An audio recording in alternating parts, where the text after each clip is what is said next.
Palpatine took a few steadying breaths before answering Jabba's comm.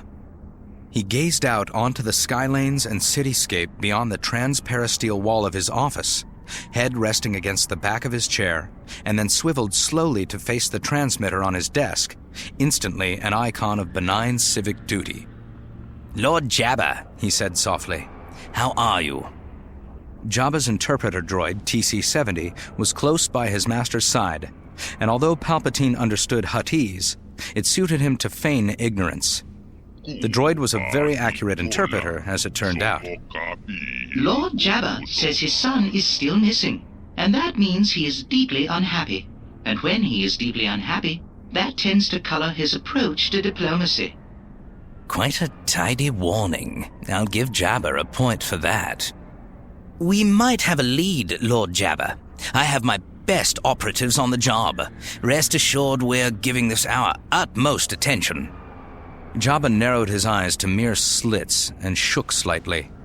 TC-70 listened intently to his rumbling voice. Lord Jabba says he notes your current difficulties in moving troops and materiel to the Outer Rim. He wonders if that might hamper your ability to aid the search for his son. Doing business with the likes of Jabba was actually enjoyable. Palpatine relished the chance to lock horns. Politely, elegantly, subtly, but lock nonetheless, with a being who not only enjoyed his own power, but knew how to exercise it. The politicians of Coruscant were small people with small threats. Jabba might not have been in Palpatine's own league, was anyone, but the Hutt was a more worthy sparring partner than most, and more subtle than any gave him credit for. So, we both know it's on the table, what we're trading. Access to the Outer Rim for his son's safe return. Or should I say we both know what I want him to think is the hidden agenda? Palpatine wondered if Jabba assumed the Republic had arranged the kidnap to put pressure on him, soften him up a little. That would have been his first assumption had he been the Hutt, except there were layers beneath that, as numerous and finely stacked as a slice through the 1,000 layers of a Nimrod route. I admit that being able to route traffic through certain sectors would aid us immensely, Lord Jabba, Palpatine said, with just the right degree of martyred endurance. But we search, we follow leads, and we will find your son. Lord Jabba is generous and will show his gratitude if you succeed. Palpatine smiled sadly. We will do it anyway, he lied, knowing Jabba knew it was a lie.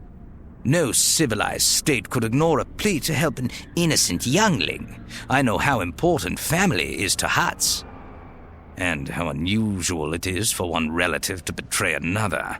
My Zero's lucky you won't have the chance to blame him. TC-70 paused to listen to Jabba.